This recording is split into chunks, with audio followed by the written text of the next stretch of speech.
So we have got a bit of Milwaukee gear and it is set up for a few different purposes. This is a little selection of it for various tasks we use. You can see here we've got the MC4 tool setups on these drawers, socket set and hook screws, grinder blades, so that's for sort of a solar van load out, and that is a new addition. You'll note the boxes are pretty clean compared to some of the others. We've got our concrete disc cutting set here, and again these use the bigger, I think it's 12 amp hour batteries that go into this, and again high output. Much better performance out your tools if you use the high output batteries. We'll have a look at some of those further down the road, but we've got this water tank here as well, so this couples up with that. There's a little connector on the back, so when we're cutting out concrete floors for pedestals for EV chargers, or we're trying to get cables across someone's concrete backyard, this comes into its own because you can water it down. There's going to be no dust.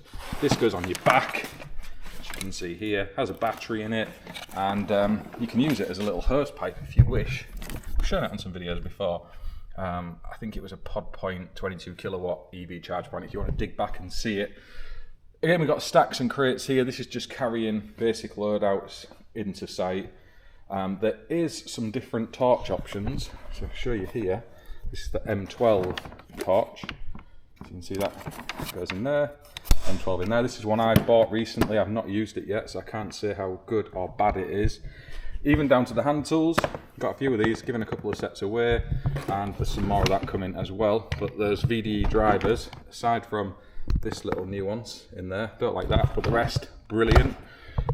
Again with the socket sets, so if you're doing a lot of solar PV, you're going to need plenty of sockets and whatnot, impact rated, deep, so you can get over your fixings, typically the 13mm, so we've got a few of these in 13 variety just as extras, but we've got the full sets as well, so if we need them we've got those, and they combine super well with, if I can find it, this Milwaukee Fuel M12 again, and that's the high amp output battery, so it's 5 amp hours high output. You get a lot better performance from your tool with it. Got a little torch on the front, and that is the 13mm bit I was on about, stuck on there.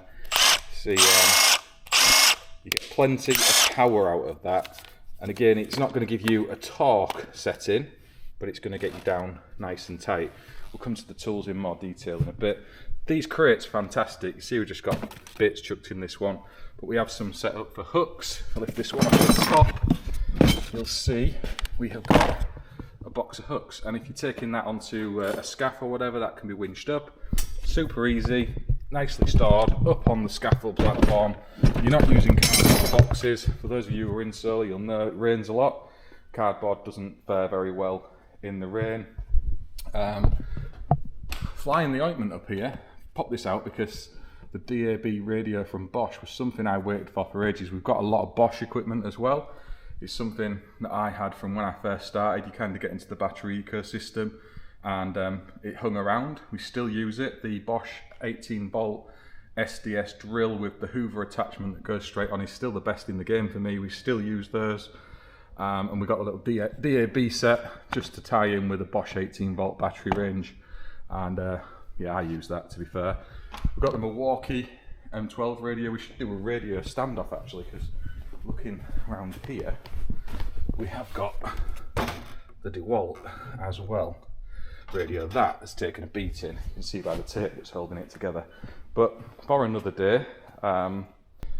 Back to the tools at the front here. You see we've got an open tote. This is one I used to use day to day, but I've passed on to Nathan. That isn't normally in there, I've just chucked it in for demonstration purposes. But he used that for a little bit. He's since gone on to use the closed top bag. Again, this will stack onto your Packout. It's got a little Packout base on it. Releasing tab on the front, you can see that. So all this is modular, you can load it all up and cart it around. And he's gone for the closed top, again, rain, scaffold, wetness. Just keeps your tools a bit drier. So there's that. We've got a couple of the trolley sets. There's one under this. So we've got a couple of the trolley sets. There's one under this stack here, one down here. And I've got a base plate on my stack that I use here as well. So yeah, they're brilliant for booling around site. But again, sometimes you're trying to push a stack around, it's nicer just with the crate plate. So that doesn't have a handle on that one. It's just like a crate plate on the bottom. Great for loading in and out of the van. You can push it up to it, unclip everything, chuck it in the van. Showed it on loads of videos doing that before, and then you drop it back on and bool it away. Rather than these, you've got to lift the big heavy box with the wheels up, and yeah, then it's floating around in the back of the van as well. So I prefer those, but I know some people prefer these because they're easier to get up and down steps than if you're stuck with that. So it's horses for courses. I have also got the M12 hoover. This is a recent addition. I'll show you in here. You get a few attachments. Again, I popped a high output battery in there. It's totally wasted on the hoover, I think, but I probably didn't have anything charged at the time. You've got your little van clean out tools. There's a pointy bit in there. As you can see, it's virtually brand new because electricians don't use that. I've had it about 10-15 years. As good as the day it came out of the box, but you know, we try to make an effort by pretending we clean up.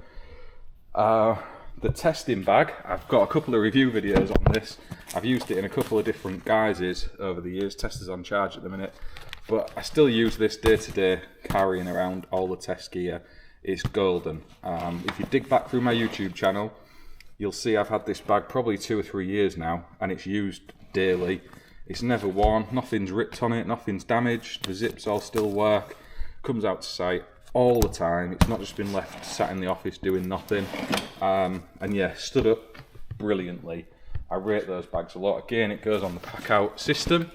See on the bottom it's got the clips, so if you want you can clip it on. I generally cart that around over my shoulder. So there's that. The 18-volt torch, again showed that on the channel a bit, but you've got the smaller and bigger bits, so there's a bigger head on there as well. These smaller ones, you can do it brighter and dimmer. That's where the 12 amp hour battery's gone. So that goes with the concrete cutter, but obviously it keeps the torch running for a very long time. So that's why it's in there. You can adjust the brightness on these and which lights you want on and don't, so you can have the 2 side ones on, the front one on, or all 3 together, and you can dim them down to get your battery life going up or down. You can also plug it in, so that'll plug in on the other side. There's a little space. Spinning around, I might be able to get you in shot. But there's a little, another one of these basically, and there's a USB point in there and a lead to plug in, so you can charge your batteries up if you want as well, and it'll run off the mains if you need. This is for the hoover attachment, so that can go on the end of your hoover. Pop that on the wall, it sucks to it. You'll be familiar with these, lots of the manufacturers have them.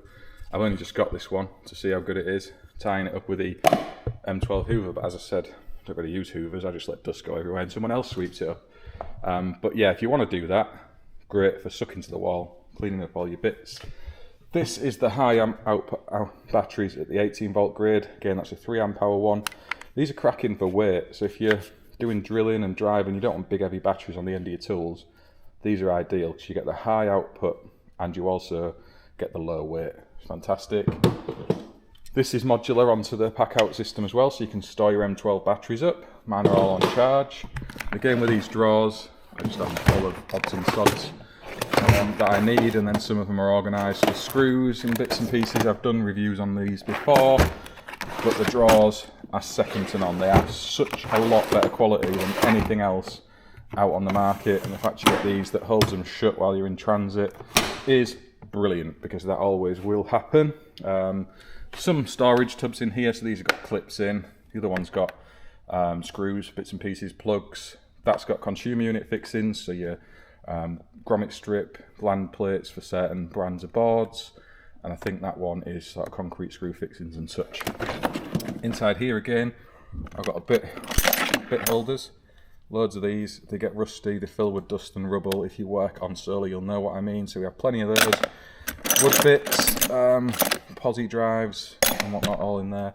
Ferrules, spare USB leads, bit of air sleeving, and just any old junk that we all end up chucking in.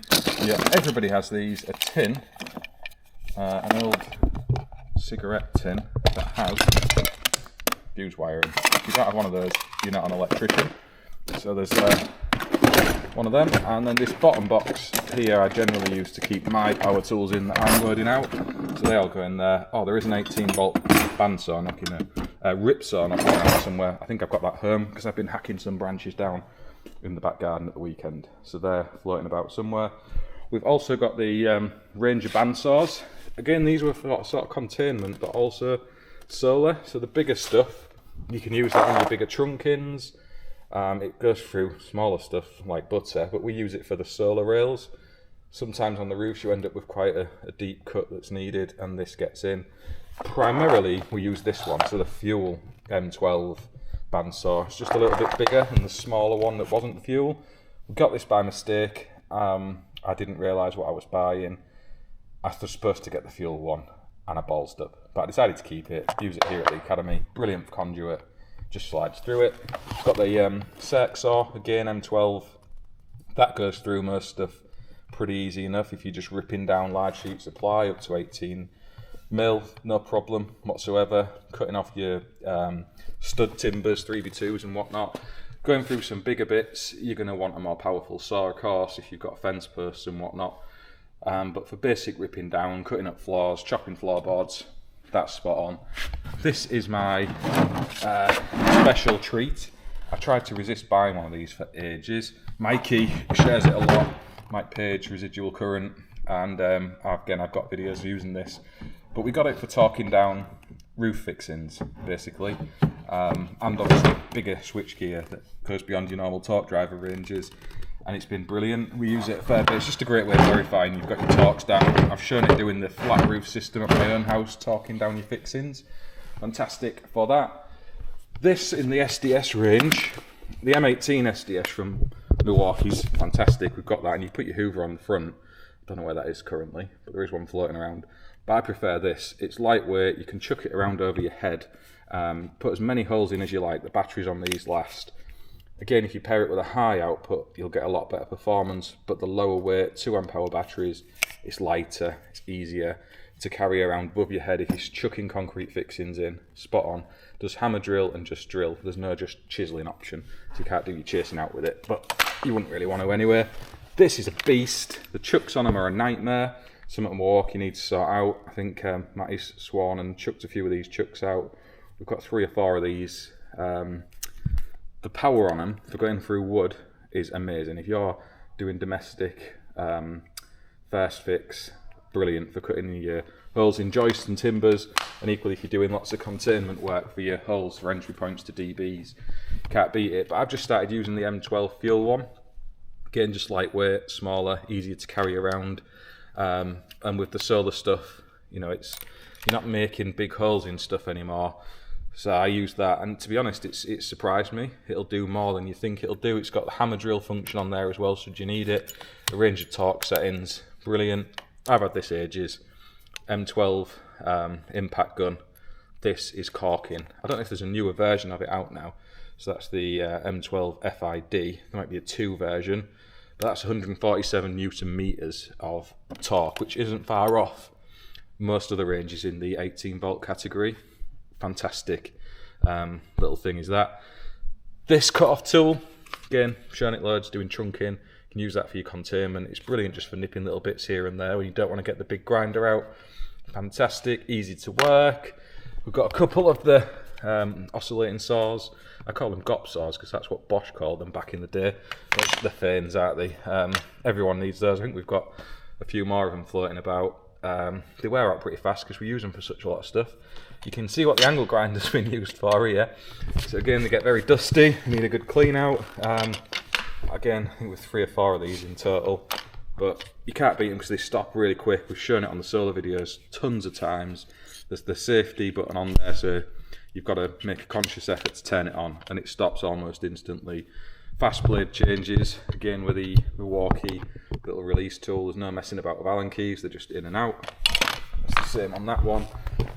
This I did get originally to use on the solar stuff, the ratchet sort of angled drive, but it's a bit awkward and it's easier just to use the impact gun. So we stopped using that, to be honest, but it's there, it's good for what it does. It's just a bit big and long, and I was worried about cracking solar panels. A few of the soldering irons, they do what they say they do. They're a little bit overpowered, I think, for some of the LED lighting. You've got to get the right tip on. This one's a bit too big for them, so you can do more harm than good if you're not used to soldering. I'd say have a good practice with it first, but yeah, brilliant little soldering iron, lasts plenty long enough. This little saw is fantastic for your SWA glands and stuff. I use that a fair bit, and that blade is due a replacement. But it's great just to have in your bag. It's only small, but it kind of junior hacksaw, and you can get it in places you can't get a hacksawing, so the bit that sticks out the end. Another impact gun, heat gun. Again, if you want to do a lot of heat shrinking, you're going to need a mains powered one just for the speed they run. You can't replicate that as you're in heat form, but that, if you want to do a few bits of heat shrink and whatnot, there's nothing wrong with using that. We have it out on site a fair bit. It saves dragging a powered lead around and messing about. This is brilliant. Again, showed it on the video. The video's doing steel containment, rivets. Get my words out right. Fantastic. There's loads of different ends on it. I think they're in the bottom there, so you can put different rivets in, and I think there's actually one missing actually, so don't know where that's gone. It'll be floating around somewhere, hopefully. But yeah, you can get your different rivets on, and rather than using screws, you can fix stuff together a bit more permanently.